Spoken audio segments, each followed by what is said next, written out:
Welcome back to Sunny Live Chain. Thank you so much, guys, for tuning in. Well, guys, I'm back again with the Mzansi Riti TV show, and namhlanje sikhuluma ngothando nesithembu season 9 le kade idlala ke izolo, guys, where we get to hear what really happened ngendaba ke DNA test, because Ubaba Mseleko has been saying uMakhumalo waphika ingane kaSamke wathi ufuna iDNA test. Akangachaza ke istory ukuthi kahle hle kwakusukelephi ke kuze kufikwe ke lapho. So izolo, guys, we get to hear ukuthi ke what really happened, because uMakhumalo ushilo ukuthi cha Baba Mseleko wayethe ingane nje ezozalwa kaMseleko kufanele ukuthi zenzeke iDNA test. Into eyisho yena.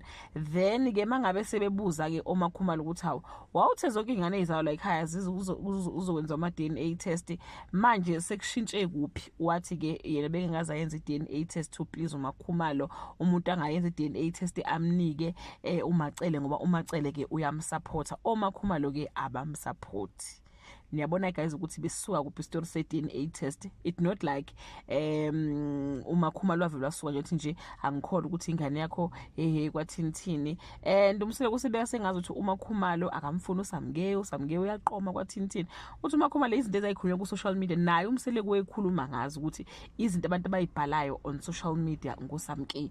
Manje usebeka ezifu uMakhumalo wekhuluma ke lezo zinto lezo, guys, and abantu they are very angry with him, especially when it come to issue yokuthi ke uMakhumalo ke akathola abantwana. Athi uMakhumalo uthi wakusho lokho kwi TV ukuthi ke into engangiyizela ingihlule. So ngifuna ukwazi kwena ukuthi yini lo khuluma ngayo ukuthi ke ingihlulile, because you know ukuthi I've tried several time and I fell pregnant several time, but ke ngangakhona ukuthola abantwana because of the situation, and you were part and parcel of my support structure, but manje uyangimangaza mawusuthi ke ngahluleka. So ufuna bomseleko ufuna ukuthi uMakhumalo uthi ke okay, uthi mina ngithi wena wehlulekile, wena uthi wenzekeni ke ngawe ke. Ufuna athi uMakhumalo wehlulekile vele kumthola abantwana, of which it's a very very sensitive issue, especially to women abastrugglishayo ke ukuthola ke ingane. I saw omunye umama ke on social media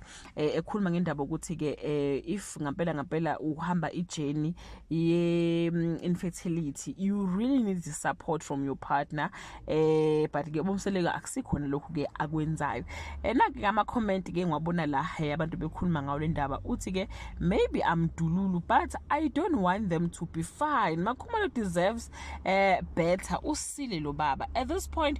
uSamke noThobile will never get along ngoba uMseleko he is two-faced, uyahleba enjalo futhi. I'm still confused as to why he is denying that he said she failed when she literally said it on TV. We all heard him say it, and samuzwa bake samuzwa nkosami samuzwa.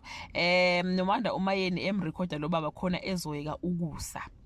The producers also showed us who the DNA, who the originator of the DNA is. She has been throwing around the words for 2 episodes now. Even Makay said, Musa said, they spoke about DNA with Mamkhulu and agreed that for every child that comes, a DNA test should be done. Hence, we've heard uMacele ekhuluma ngayo lo ndaba leyo enganeni ke kaLwandle ukuthi ke kuzofuneka iDNA test, because amantombazane sometimes mekwazi ukuthi you are coming from, you know, the ifamily ke eyaziwayo ayathanda ukunamathisela ke ingane ke ongayazi. Enye ke issue ke abayivezile lapha kuleya episode yayizolo indaba yokuthi ke oMakhumalo for safety yabo as amakhosikazi kaMseleko, maybe it's something they have been practicing ever since, yokuthi mangabe kuza umfazi omusha kwenziwa ama test ba check ukuthi umuntu right yini.